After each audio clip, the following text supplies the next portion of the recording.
Hello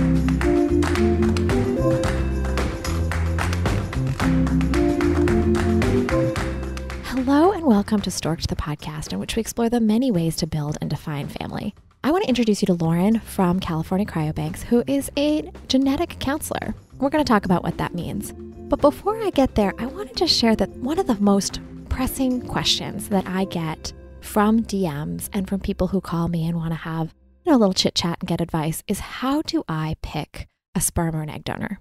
It is such a rich and nuanced and challenging question. It is also so deeply personal, and you will hear it's one that we talk about a ton in this podcast for anyone who has gone through the process of picking a sperm or donor. I always ask, how did you do it? What were the criteria you used? And my working thesis is that no two people will ever use the same criteria, because it's the same way that you would never use the exact same methodology to pick a spouse or the same methodology to pick a career or any other major decision. And so in that way, it's like a DNA, a thumbprint, something that is unique to your heart, your values, your goals, your wishes for the future. But something I'd actually never really considered before doing this episode is, how does the sperm bank or the egg bank choose their donors? How do they create the available set from which you pick? And so we're going to talk a little bit with Lauren about that. The thing I definitely thought about in my process was, how do I trust that the person that is identified by a number and a set of information is healthy, is trustworthy, is the person that they claim to be or that the sperm bank claims them to be? And Lauren and I are going to talk about that a little bit as well. How do the sperm banks, how do the egg banks select donors? How do they ensure that they are healthy? And it's a conundrum. For those of you who know me well, you also know that in addition to running Storked, I'm in finance. And so I think a lot about industries and industry dynamics. And one thing I want to point out, which is unique to the sperm and egg donation industry, is that it is in the business of making humans. Just sit with that one for a second. It wasn't really something I thought about when I first picked my sperm. I just sort of was excited to have this access point to having the family that I've always wanted. And so I'm personally living with the both and between this sperm bank gave me everything I've ever wanted. And also, it is a business. It is in the business of selling DNA that will ultimately make humans. And there's a lot of ethics and questions that come up around that.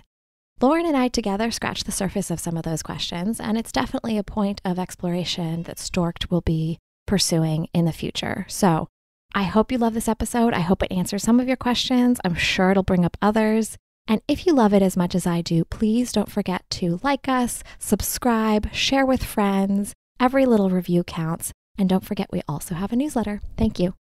Lauren, welcome. Thank you so much for joining us at Storked, the podcast, where we discuss all the many ways that people build and define their family lives. And I'm really excited to talk to you about some of the mechanisms individuals can use to do just that. Welcome, and let's talk a little bit about your work. Yeah, absolutely. And thank you so much for having me. This is my absolute favorite topic to talk about. So I'm really thrilled to be here today. So I am a genetic counselor by training, meaning I have my master's in science in genetic counseling, which is a specific degree that's tailored to medical genetics, but also the psychological aspect of genetics as well. So I've been practicing for about 11 years now. And for most of my career, I've worked in genetics and assisted reproductive technologies. So I started my career working in a pre-implantation genetic testing laboratory. It was a laboratory that did genetic testing on embryos for inherited genetic conditions and chromosome abnormalities, and is definitely a very widespread test today in the fertility space. And then after that, I actually moved out to Los Angeles and I started working with California Cryobank. And I know that we're going to be chatting a lot about donor sperm today. And so in that role, I got to work with sperm donors and towards the end of my tenure there, egg donors as well, in the genetic screening component of the donor qualification process, where we talked about family history and talked about routine genetic tests that were part of the donor qualification process. And I also spent a lot of time talking to recipients who were planning to use or considering using donor sperm as part of their reproductive plans. I left for a few years. I went to a women's health genetic testing laboratory. And then several years ago, I came back to California Cryobank. And I'm in a little bit of a different role now where my role is mostly healthcare provider facing. So a lot of it is educating healthcare providers about different issues in egg and sperm donation related to genetic screening, family medical history. I just really love speaking about egg and sperm donors and the whole journey because there's so much more to it than really people realize on the surface. It's so interesting because until meeting you, I've never heard of a genetic counselor. I didn't know that this was something that happened. Even though I've used donor sperm, to me, it was this black box mystery that somehow you get this report about the relative health of whatever sperm you're using, or presumably whatever egg you're using. And that may or may not match up to your own relative health. And the doctors kind of work their magic and say, this seems like an okay fit. It didn't occur to me that there was somebody behind the scenes, this Wizard of Oz that might be helping to evaluate how healthy a donor may or may not be. As I understand it, if I'm hearing you correctly, you're kind of that person that sits in between the science and the psyche. You're the person that can wear both hats. Is that what I'm hearing to some extent? That's absolutely true. Yeah. So I think it's coming to light a little bit more, but third-party reproduction, fertility care, and really just medical care in general, there are a lot of psychosocial aspects that are tied into it, especially when you talk about genetic conditions in families. And genetic counselors really are those people. We are trained to take complex medical and genetic information and educate patients and families and individuals about what it means, what the implications are for themselves, their families down the road. And so breaking that complex information down in a way they can understand, but also really recognizing and bringing to surface those complex psychosocial issues surrounding it as well. Okay, so that's really interesting. Can you tell me a little bit about under what circumstances might somebody need genetic counseling? Great question. So genetic counselors, if you think of physicians, a lot of physicians will specialize in a certain area of medicine. So you have your OBGYNs, you have your cardiologists, you have your urologists. Genetic counselors do the same thing. So we work in a number of different medical subspecialties. So in the prenatal setting, we might be meeting with an individual or a couple who is planning a pregnancy or is currently pregnant and talking about genetic testing options for their pregnancy, whether or not that's the right fit for them, whether or not there could be any additional testing indicated based on their personal or family medical history. And then, of course, in context of the pregnancy, especially if there are any ultrasound findings or other tests that may indicate an increased risk for something. So let's talk about that for a second. If I were planning to get pregnant or were currently pregnant and I wanted to test to see if the baby was healthy, that's one opportunity when I would speak to you. If I discovered that the genetic testing indicated in some way, shape, or form that there might be something that was not quite healthy, that might be another opportunity to talk to you. That's absolutely correct. Yes. Okay. And I imagine that each one of those things, depending on what comes to light, what comes to the surface, would give a host of decisions that I, as a potential parent or a parent, may need to consider. That's exactly right. So as part of our role as genetic counselors, facilitating that decision-making process is a really big component, because the decision to undergo genetic testing or not, and then how a family or an individual should best manage those results, is another really complex set of decisions. So that's absolutely part of our role as well.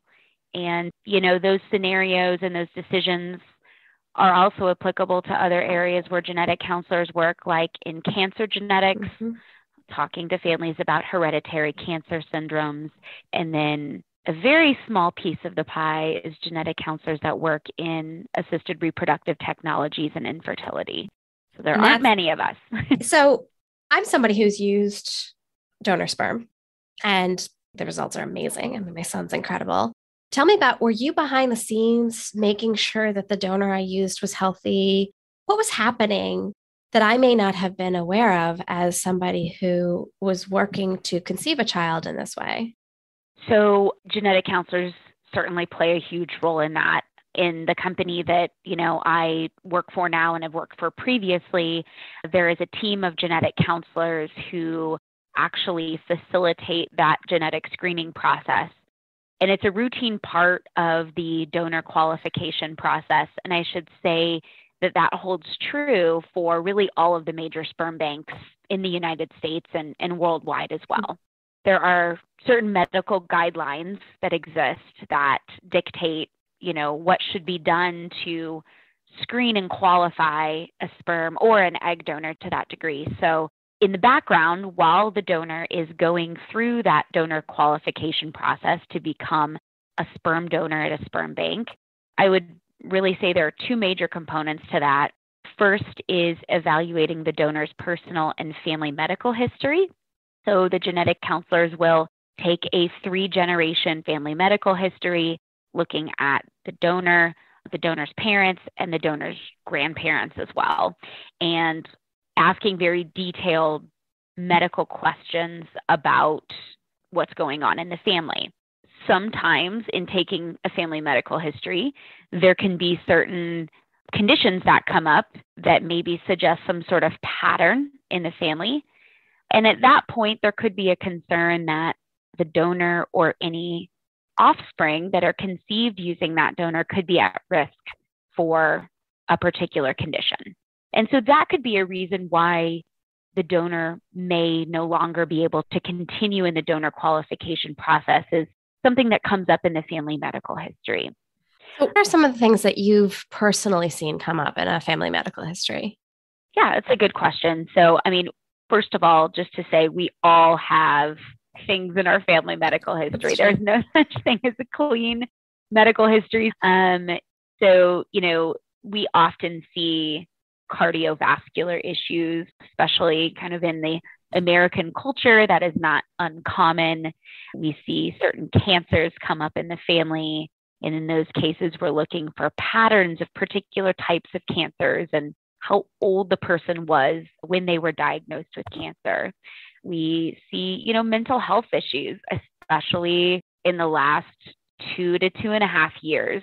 We're seeing even more of those in family medical history. So we really have to evaluate, is this something that is circumstantial? Are we seeing a pattern of very serious mental health issues in the family? Autoimmune diseases, things like allergies and asthma that are in everybody's family. So it's really looking at the entire picture of the family medical history. And, are we seeing something, a pattern or red flags that are suggestive of maybe something else going on? So how much subjectivity is in that?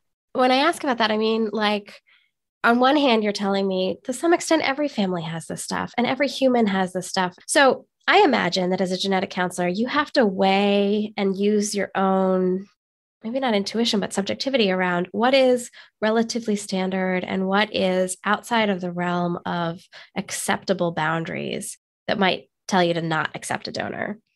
Yep, you're absolutely right.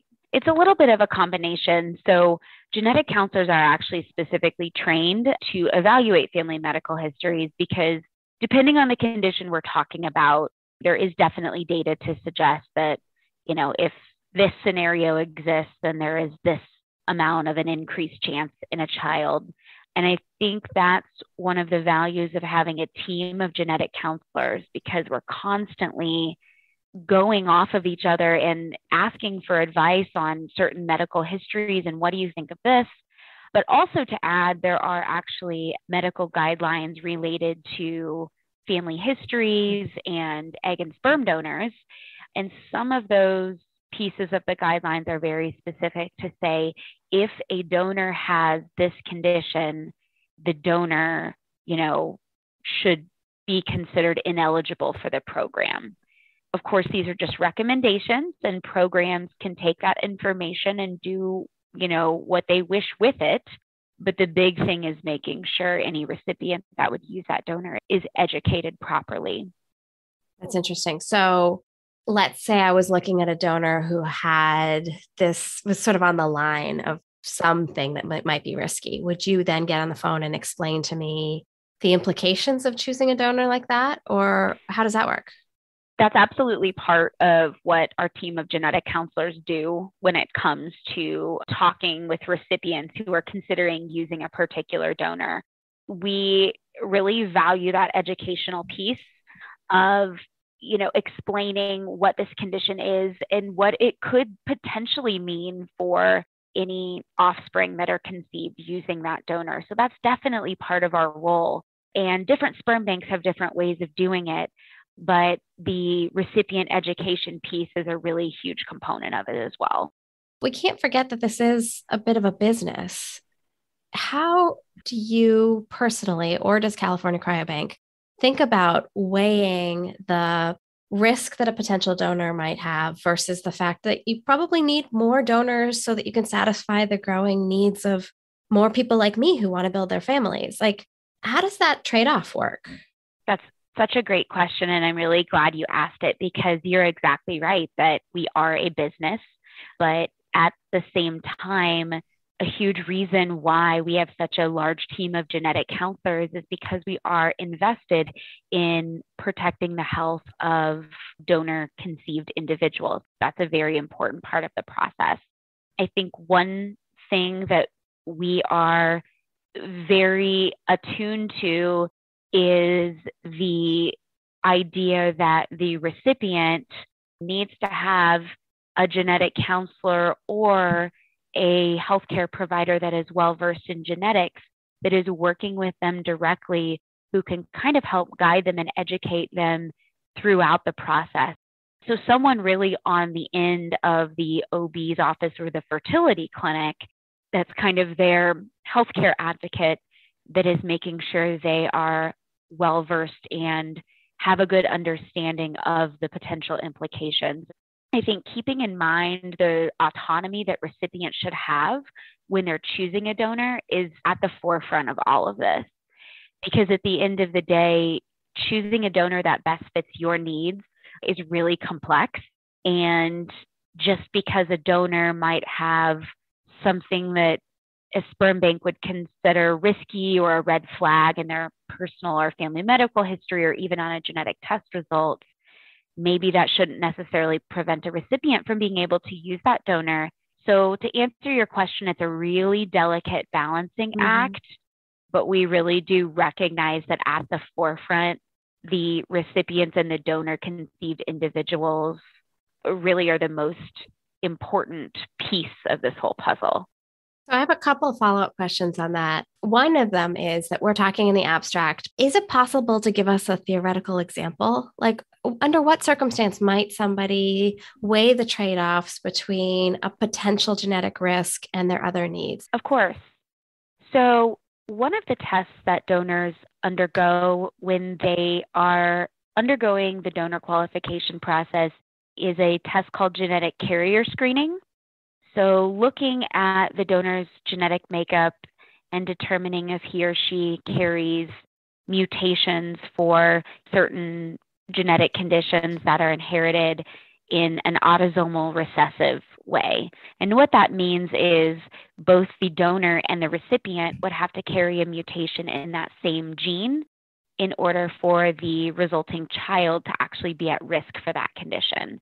So it really does require kind of two pieces of the puzzle there. And the carrier screening tests these days are much bigger than they used to be. So a single carrier screening test now often will screen that person for anywhere from 200 to 500 conditions. And you're, of course, bound to find something when you test that many genes. Yeah. And, of course, it is very normal to be a carrier for genetic conditions. We're all carriers of something. But sometimes what can come up in carrier screening tests is someone can be identified to have a genetic change in a gene that maybe results in a moderately increased risk for breast cancer, let's say. So there's a genetic condition out there And if somebody has two mutations for this condition, then they would be affected with a particular genetic disorder. But for individuals who are just carriers and have only one copy of the genetic mutation, those individuals are at a moderately increased risk for breast cancer.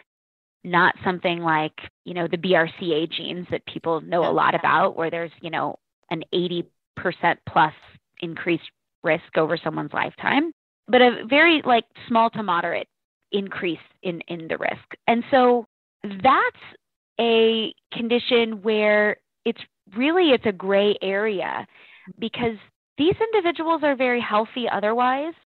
We're still learning and gathering more data on really what that increased risk for cancer might be in that individual.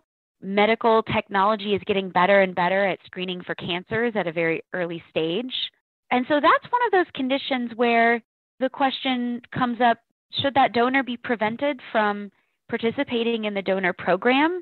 And if a recipient is properly educated and informed about the chance that their child could have this same genetic change. And that's, I think, an area where we're finding more and more conflicting opinions in gray areas, because as we're doing larger panels of genetic screening on donors and we have more information, you're finding more. Exactly. So let me tell you what I just heard, and you can tell me if I'm correct. What I heard is that if somebody is carrying something that we know has a very high likelihood of leading to some sort of a disease or genetic mutation, for instance, the BRCA or the BRCA gene, that person might not be eligible to be a donor. So somebody walks in, they have the BRCA gene, you find it, you say, I'm so sorry, you can't be a donor. Or you might say that. But if they have one of the other things that could possibly lead to breast cancer, but isn't known to be definitively or highly likely to lead to breast cancer, then you've got a little bit of a gray area. And one of the things to consider is whether I, too, the person who would be using that donor, have that. And if we both have it, it's probably not a good match. Is that kind of what I'm hearing? That's exactly it. Yep. Okay. So there's a lot of complexities in it. And you're right. Some of those conditions where we have a lot more information, like the BRCA genes or other genetic conditions where there are serious implications to children from that donor, and they're very well defined. You're right that that's a little bit more on the side of that donor may not be eligible for the program. Okay, so I'm going to keep diving down this rabbit hole, and then we're going to switch directions, if you can bear with me. What percentage of potential donors, egg or sperm, are rejected because of genetic screening? I don't have a particular number that are rejected because of genetic screening. At California Cryobank, less than 1% of donors that apply to the program are eligible at the end of the day, but there could be a number of other reasons why a donor may not be eligible that are not related to genetic screening or family medical history. What else might make somebody ineligible? Like if I were to walk in and say, I want to donate my sperm, clearly not me, but what might be something that would prevent me from doing that? Good question. So the donor qualification and screening process is pretty complex at most sperm banks and certainly at California Cryobank. So there are very basic eligibility requirements, legally allowed to work in the United States. There are some education requirements at California Cryobank. There are some other very basic demographic requirements as well. There's an age requirement, so between age 18 and 39, and that upper age limit is actually put into place based on medical guidelines. So if they don't meet those basic qualifications, they wouldn't be eligible to continue. And then after that, there are infectious disease screening tests, there are physical examinations, there are psychological evaluations, a criminal background check, and donors, they have to be responsible and willing to follow through on what they're asked of to complete certain aspects of going through the qualification process. So if the donor is unresponsive or unreliable, honestly, that could be a reason why the donor is just not a good fit for the program either, because it is a lot of work to become a donor. That is so helpful. So Let's go back to the genetic screening because that's your area of expertise. And we talked about some cases where there's a clear, this is not a great fit for our program. And there's a gray area where you have to use your subjectivity and make some decisions. You might rely on your team to help you make that decision. And that is based on the information you have at the time. Let's say the medical guidelines shift and evolve, and we discover that there's some genetic mutation, which we thought was relatively harmless, but now we know is a really big deal. Like, for instance, we discover the next BRCA. Do you guys then go back through your donors and sort through who has those and remove them from the program? Or my understanding is genetic information and genetic testing is such a fast evolving field. How do you incorporate the data as it becomes available? You're exactly right. And this is why, year over year, and even sometimes month over month, the way that genetic screening is approached changes. And so the answer to your question really is it depends. There absolutely are circumstances in which new medical information on a donor comes to the surface, or just new medical information in general.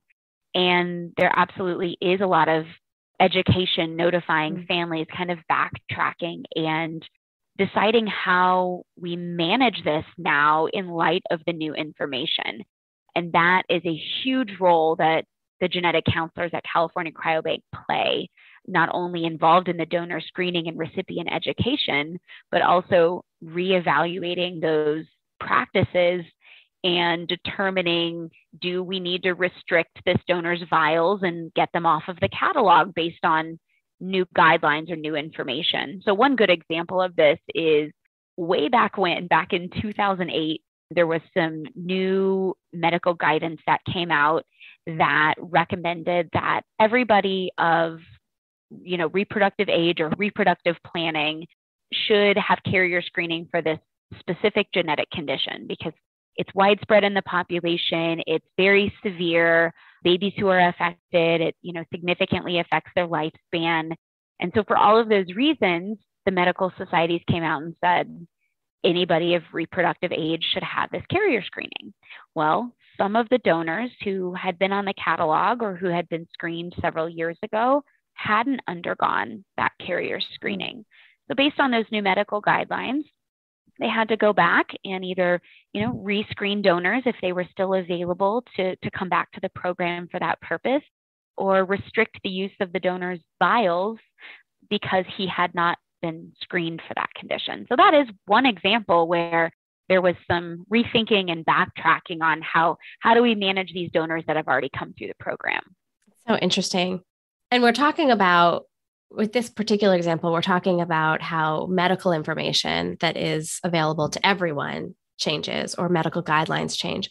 What about a case where maybe a family reports that there's a severe genetic abnormality in a newborn baby? Do you go back to anyone else, the other families that have bought from the same vials or the same donor? Or maybe the donor himself reports that something has changed in his family or for himself. Do you go back and report to that? Absolutely. And again, that's a huge role that the genetic counselors at California Cryobank play, is managing new medical information, which can either come from the donor conceived individuals or the recipients, the parents of that child, or it can come from the donor himself. And there's a whole process that is initiated once that new medical information is received. There's a big investigational process where we're collecting medical records, maybe collecting genetic testing results if applicable. We're gathering more information. We may have to go back and see if the donor is willing to come back and do additional genetic testing. That happens pretty often. And then depending on the results of that investigation, then a notification process is generally triggered to the families that have used that donor previously. The reason I'm asking all these questions is twofold. One is there are some horror stories in the news. I'm sure you've seen them. And I'm sure that the people who are listening to this episode may have also read them, because it's what immediately comes up when you do a Google search for what could go wrong when using donor sperm or donor eggs.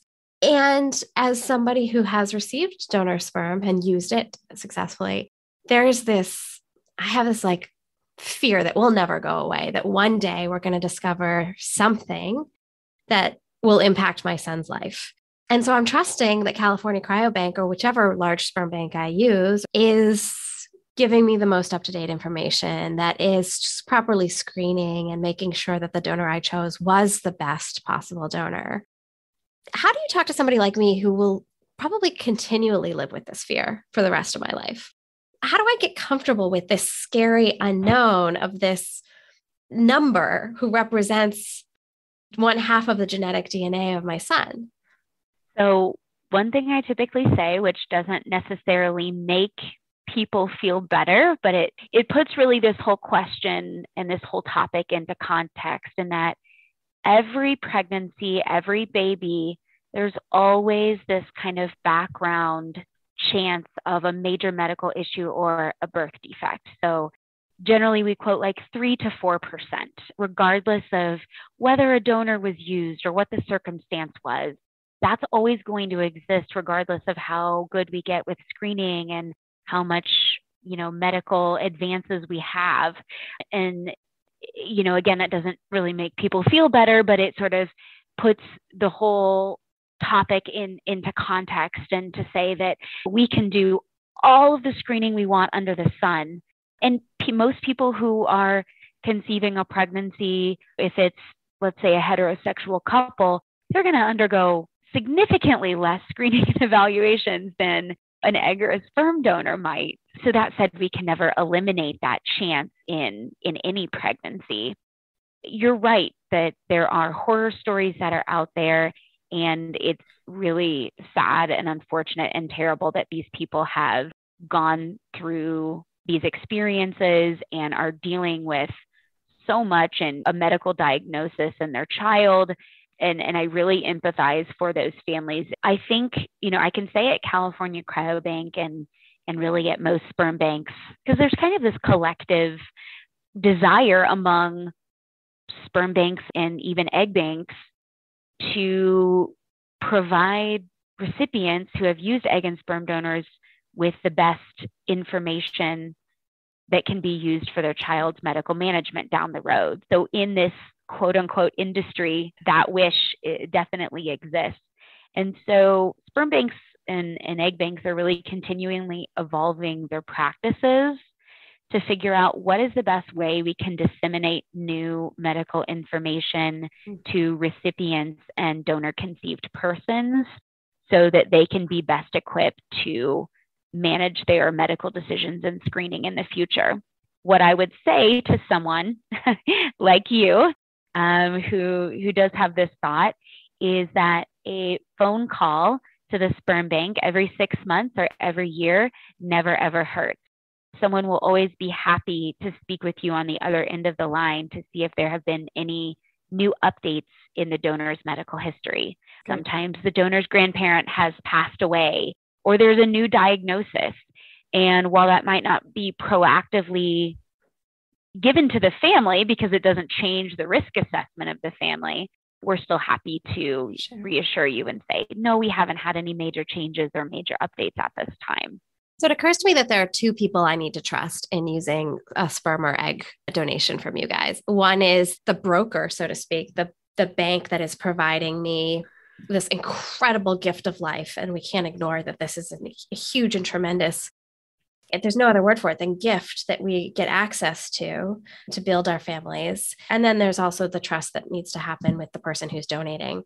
And so are you saying that the donors are relatively responsible in updating information, calling and saying a grandparent has passed or somebody has passed? Because I can imagine if I'm a donor, I'm grieving the loss of somebody very important to me. The last person I'm going to think about calling is a sperm bank that I donated to 10 years ago, Yeah, absolutely. So at California Cryobank, we do routinely reach out to donors after they've left the program to collect any medical updates. So there is kind of that proactive collection of new medical information. But we absolutely do rely on the donors to keep us informed of any changes in their medical history. And to be honest with you, often if the donor coordinators or if other people in the donor program don't feel that that donor would fulfill those obligations, just based on behavior or other things said, then perhaps the donor would be excused from the program and not eligible to donate. Although we don't have a crystal ball, we can't predict how donors will act when they've left the program. That's just the reality. But at the end of the day, you're right that we are relying on donors to provide us medical updates. So I'm curious, as the pandemic has evolved, are you seeing an increase or a decrease in the number of people interested to donate sperm or eggs? I would say there has definitely been, a decrease. I know most sperm banks in the US are struggling to recruit donors, California Cryobank included. There are definitely efforts underway to increase the number of donors that people can choose from. Now, some of that is certainly the result of a backlog from 2020 and roadblocks in the pandemic, which I think we're all still dealing from that fallout even 2 years later. So some of it probably is related to that, but some of it isn't. And there's been a lot of thought put into how can we better interact with the community and the individuals that we want to partner with so they can help people build families. One of the things I can imagine is if I had wanted to donate anonymously and now there's 23andMe and all these other things, what's the psychology of people who want to donate? Are they more concerned about donation because technology's changed? Are they more concerned about donation because some of the laws have changed, like in Europe and other places? How does that play a role? I know you can't speak for everyone. I'm just curious what you may have witnessed. Yeah, I'm glad you asked that because you're absolutely right that there is a really big shift away from quote unquote anonymous donors. In fact, in 2018, California Cryobank stopped recruiting anonymous donors. What is becoming a little bit more commonplace is something called ID disclosure, where when the donor conceived person turns 18, identifying information on the donor is released to that individual. And that's really becoming the norm at many sperm banks in the US and has already been the norm in Europe and other countries for many, many years. And then you add in social media, you add in direct-to-consumer genetic testing like 23andMe and Ancestry.com. And even if you were to advertise an anonymous sperm donor program, frankly, anonymity just does not exist anymore these days. And those are just the facts. There's been a little bit of research on this topic to ask the question, does the concept of not being anonymous deter people from donating their eggs or their sperm? And the more and more information we get, the more it seems like the answer is no, that people of that generation who are interested in being egg or sperm donors have just grown up in this world of lack of anonymity. It's just something that's very normal to that generation. And so my opinion on it is I don't think that will deter very many people from being egg or sperm donors. Sure, will it deter some? Absolutely. And that's fine. Then being a donor is not the best fit for them. But I don't think it's going to have a major, major impact on people wanting to be egg or sperm donors. What's the difference between ID disclosure and full disclosure? Is it that somebody's information is known immediately? Is it how you get the information? Like, do you have to call in order to get it versus just being handed it? Like, is there a difference? Am I misunderstanding? So at least at California Cryobank, there's not a type of donor that's quote unquote full disclosure. So there's ID disclosure, and then there would be what we call a directed donor. Now, directed donor is when somebody uses a sperm donor that is known to that individual. Maybe it's a non-biological family member, maybe it's a close friend, and there are still some, screening components like infectious disease screening that play into that as well. But recipient and most likely the donor conceived person know who that donor is throughout their lifetime. Whereas ID disclosure, the donor really is kept anonymous technically until the child turns 18. And at the age of 18, it would really be on that individual to call the sperm bank to get that information on the donor and who that person is. So we've talked about trust quite a bit. One of the things that fascinates me, having interviewed a lot of people, both on the podcast and those who prefer not to be recorded, about their choice in sperm or egg donor, is that there are as many answers to how you selected a sperm or egg donor as there are answers to how did you pick your career? How did you pick your spouse? How did you pick your home? How did you pick your dog? Because we as humans have so many different ways in which we make major life decisions. I'm curious, if we were to roll back and you were to talk to me at the beginning of my journey, do you have advice to somebody on how to think about selecting a donor? Or have you seen that there are certain metrics and evaluation tools that work more effectively than others? Or what have you seen? So, one piece of advice I would generally give is when you're starting out your search for your ideal donor, maybe start that search in more broad terms. So maybe come up with one or two major criteria that's very important to you in a donor. Maybe it's the donor's ethnic background. Maybe it's the donor's education. Maybe it's the donor's height. Come up with one or two major criteria that you might consider, for lack of a better term, make or break. And then after that, plug in those search terms and see what you're working with. And there's always an opportunity to redefine other qualities that you're looking for in a donor from there. But I would say start off more broad than you think. Don't plug in, 5, 6, 7 different criteria for your donor. Look at it broadly and then, decide from there how you want to narrow it down. Another piece of advice is, maybe think about people in your life that matter to you the most, that you love and respect more than anyone else. Maybe it is a family member. Maybe it's your brother. Maybe it's your dad. Maybe it's just a very close friend who you consider a family member. Think about the qualities that person has. And do you want those to be qualities that you have in your donor? So, sometimes if we take heterosexual couples, for example, a lot of couples will want to choose a donor that has certain physical and personality attributes of the male partner. But then if you talk about same-sex couples, single parents by choice, that's when you really need to look to see, are there role models that I have in my life that maybe I want to frame my thinking around choosing a donor that best meets the qualities of the people that I love and that I respect. So that could be another way that people approach it as well.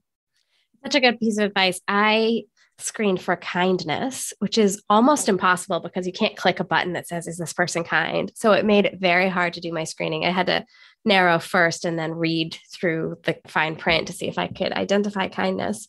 But that was a value that I was hoping would be instilled in my child. Let me ask you about siblings, because it's unusual, right? That unless you're in a certain religious background or you really want to have enormous families, it's unusual in American society to have siblings that are in the double digits, to have 10, 15, 20, 30 siblings. And yet it's very common in the donor conceived community that might be the case. How does California Cryobank think about the number of siblings, the number of families? What are the filters? What are the mechanisms that you use to consider that? So at California Cryobank, we aim for is 25 to 30 family units.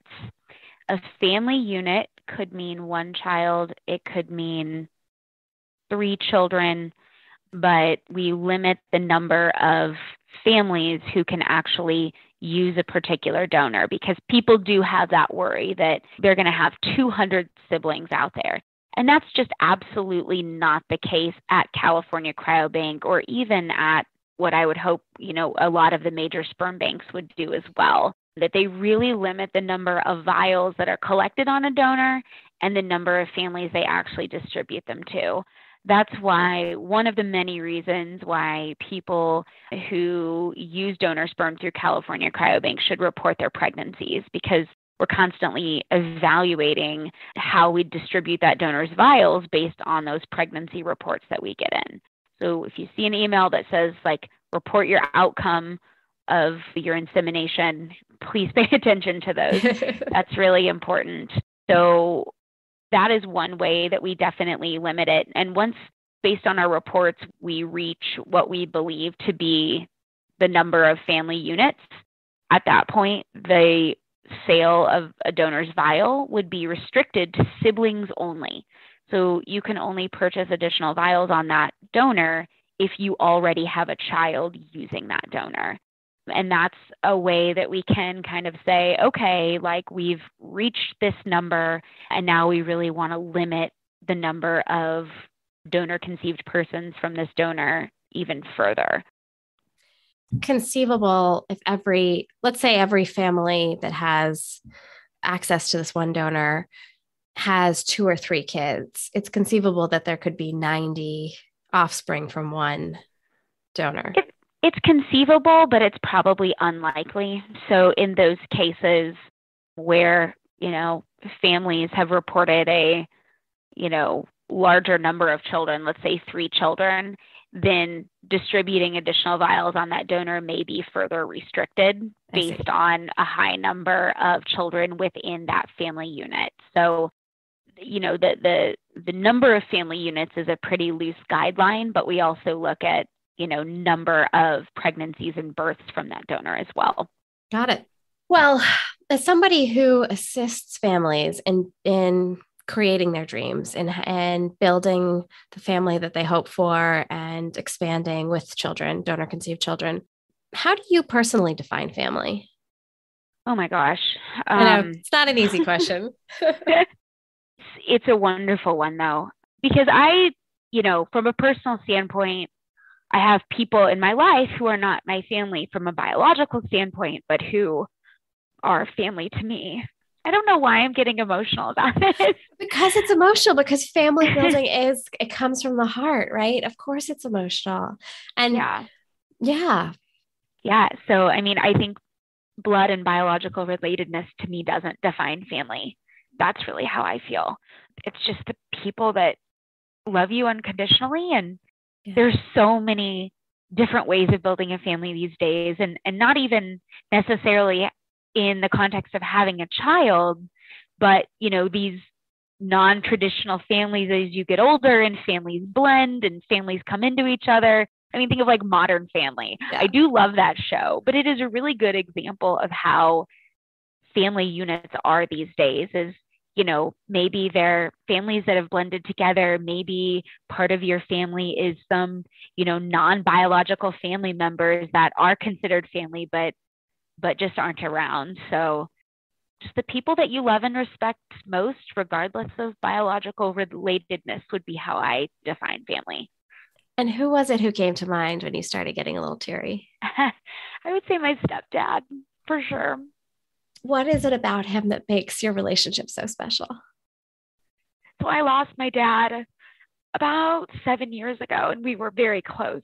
And my mom and my stepdad have been married almost 10 years now, which is insane to think about. And even when I still had my dad, he really stepped in, and he has his own children who are my step siblings, but like the way that he just loves my brother and I unconditionally, and really just stepped into that dad role even when we didn't want him to. And he kind of didn't care. He was like, I still love you, and I'm still going to give you this advice, even though I'm not your dad.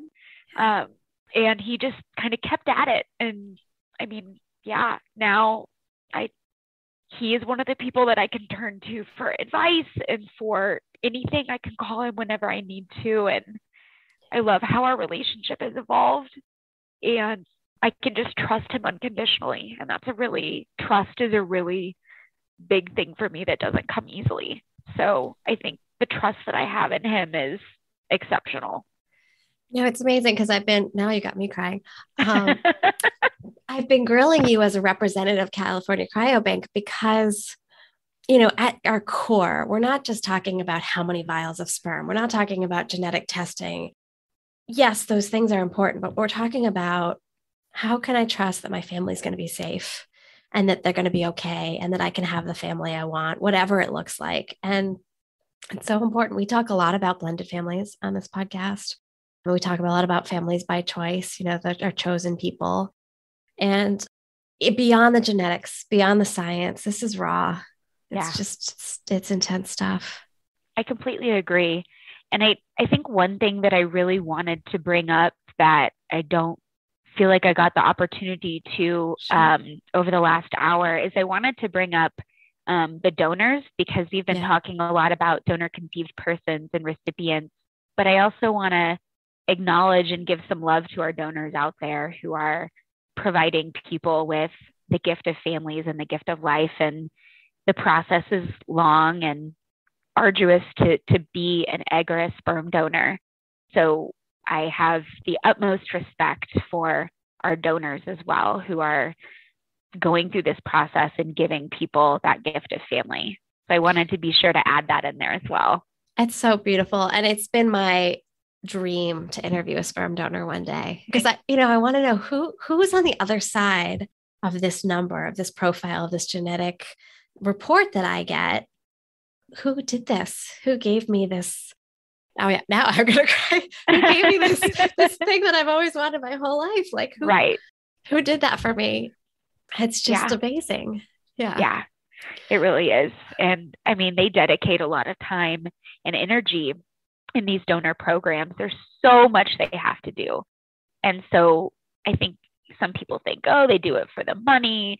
They're really not compensated. They are compensated for their time, but the vast majority of donors are doing this for altruistic reasons, truly.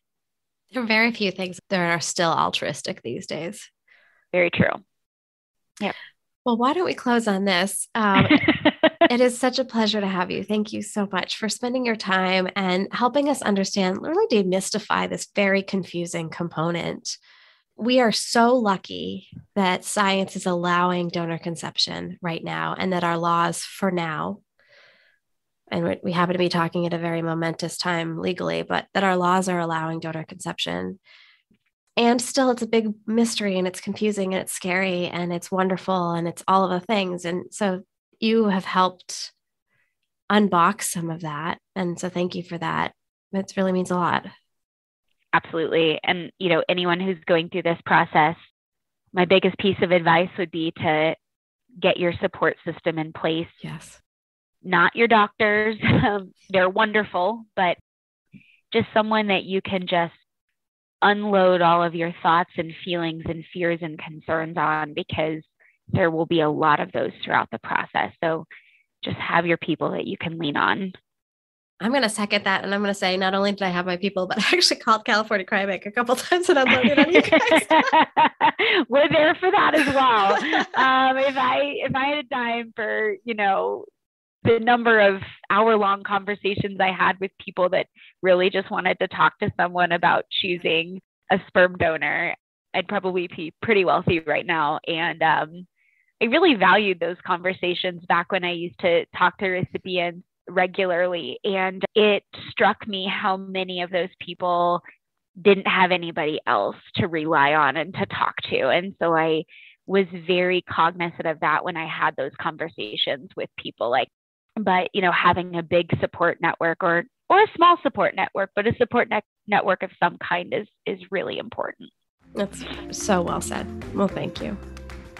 Thank you for listening to Storked with your host, Julia Carroll. This podcast is changing the conversation around the ways people define and create family. If you like what you hear, please support us by sharing with friends and following on Instagram at storked_podcast.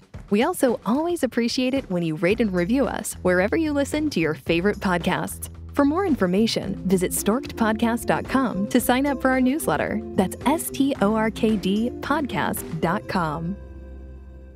I am thrilled to share and extend a free Level 2 subscription to the California Cryobank Donor Catalog by using the promo code STORKED, that's STORKD, at cryobank.com. You will receive free access for 90 days, which is an $145 value.